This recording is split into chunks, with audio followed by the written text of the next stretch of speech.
Hello! Welcome to all.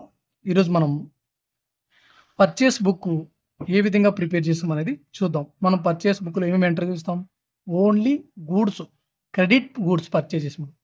గూడ్స్‌ని మనము credit basis మీద purchase చేసినప్పుడు ఆ ఎంట్రీస్‌ని మాత్రమే మనం రాస్తాం.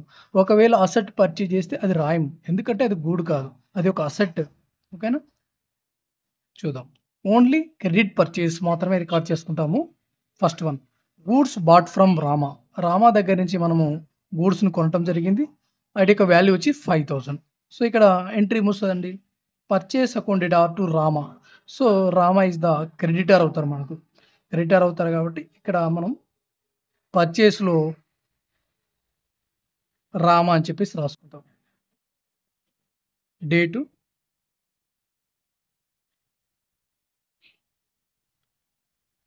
రామా అని చెప్పేసి ఇన్వాయిస్ మీరు ఈ ప్రొఫార్మా అనేది ఒకసారి చూడండి. Date, particulars, invoice, LF number, amount.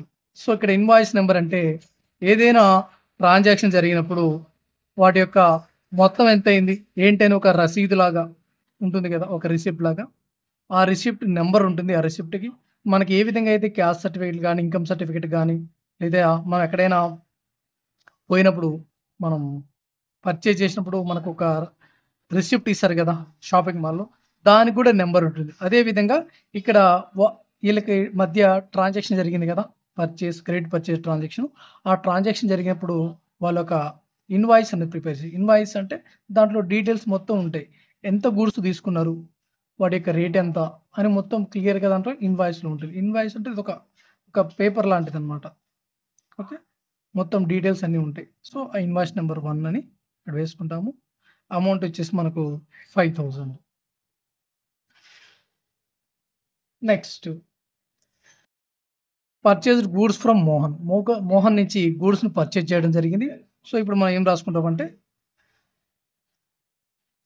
Mohan అని చెప్పి ఇన్వాయిస్ నంబర్ 2 ఇక్కడ ట్రేడ్ డిస్కౌంట్ 10% ఇచ్చాడు. ట్రేడ్ డిస్కౌంట్ తీసివేసి మనం ఇక్కడ రాసుకోవాల్సి ఉంటుంది. ఇక్కడ ట్రేడ్ డిస్కౌంట్ వచ్చి 10%. 10% అంటే మనకు రూ. 1000 అనేది తీసేయాలి. 10% కదా! చూసుకోండి మీకు కావాలంటే. ఇక్కడ సో, రూ. 1000 అనేది మనం తీసేయాలి. ఇక్కడ 10,000 నుంచి రూ. 1000 పోతే 9,000 అమౌంట్.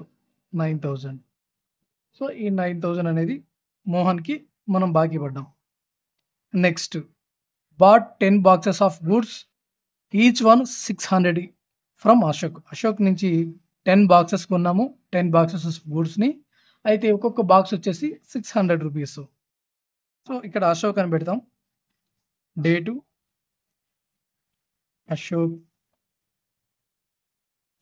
నంబర్ 3 అని ఇస్తాం. ఇక్కడ ఒక్కొక్కటి వచ్చేసి 600 కదా! 10 బాక్సెస్ 6000. ఓకే. ఈ విధంగా మనం రాస్తాం. Next purchase of furniture from Murali. మనము ఓన్లీ గూడ్స్ పర్చేజ్ చేసినప్పుడు మాత్రమే పర్చేస్ బుక్‌లో ఎంటర్ చేయాలి.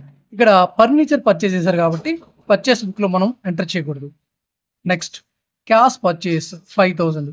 ఇక్కడ క్యాష్ పర్చేస్ చేయడం జరిగింది. క్యాష్ పర్చేస్ చేసినప్పుడు మనం ఇక్కడ రాసుకోం. ఓన్లీ క్రెడిట్ పర్చేస్ మాత్రమే ఇక్కడ మనం ఎంటర్ చేస్తామండి. సో, అయిపోయింది కాబట్టి మొత్తం మనం పర్చేస్‌లో ఈ ట్రాన్సాక్షన్స్ అని రికార్డ్ చేసాము. ఈ 2 ట్రాన్సాక్షన్స్‌ని మనం రికార్డ్ చేయలేదు. ఎందుకంటే ఇక్కడ క్యాష్ పర్చేజ్ జరిగింది కాబట్టి రికార్డ్ చేయము. ఇక్కడ ఫర్నిచర్ అంటే అసెట్ పర్చేజ్ చేసాం కాబట్టి రికార్డ్ చేయడం జరగదు. నెక్స్ట్ టోటల్ చేద్దాం.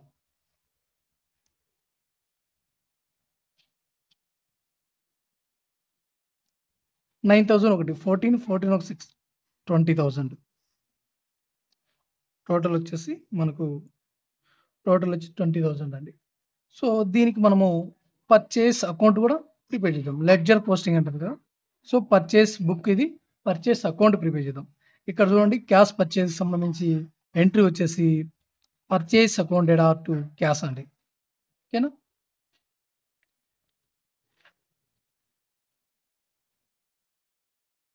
ఇక్కడ పర్చేస్ అకౌంట్‌కి సంబంధించి ఎంట్రీ చేద్దాం.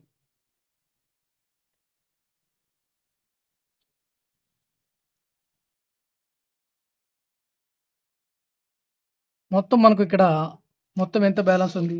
20,000 ఉంది.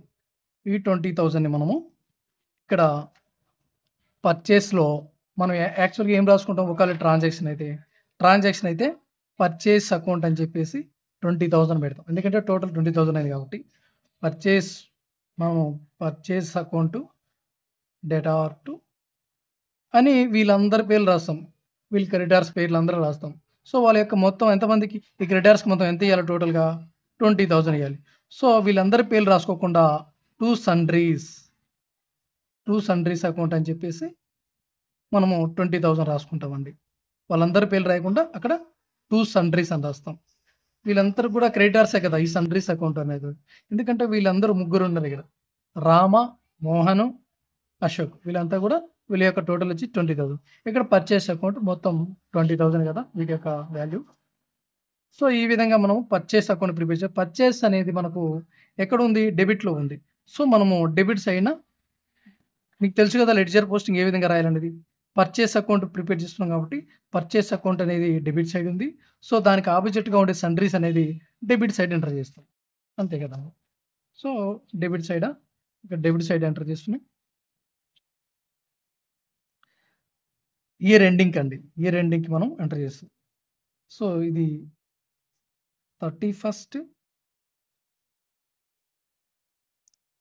ఫస్ట్ 16 టూ సండ్రీస్ అని చెప్పేసి అమౌంట్ 20,000. నెక్స్ట్ మనకు ఇక్కడ ఒక క్యాష్ ట్రాన్సాక్షన్ కూడా జరిగింది కదా! Purchase account data to cash అని. సో, అది కూడా రాస్తామండి. ఎంత? 5,000. ఏమని రాస్తాం? పర్చేస్ అనేది డెబిట్ సైడ్ ఉంది కదా ఇక్కడ. సో, మనం ఆపోజిట్‌గా ఉన్నదాన్ని డెబిట్ సైడ్ రాయాలి పర్చేస్ అకౌంట్‌లో. To cash.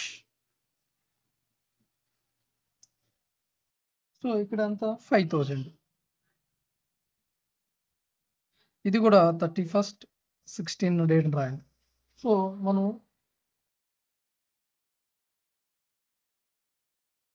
ఈ విధంగా మనం రాయాల్సి ఉంటుందండి. పర్చేస్ అకౌంట్‌ని ఈ విధంగా ప్రిపేర్ చేసుకోవాలి. మనం ఇక్కడ by balance carry down, to balance carry down అట్లా రాయాల్సిన అవసరం లేదండి. ఓకేనా? సో, ఈ విధంగా మనం ప్రిపేర్ చేస్తామనమాట. పర్చేస్ అకౌంట్‌ని ఇక్కడ పర్చేస్ బుక్‌ని ఈ విధంగా ప్రిపేర్ చేస్తాము. ఒకసారి అయితే క్లియర్‌గా చూడండి.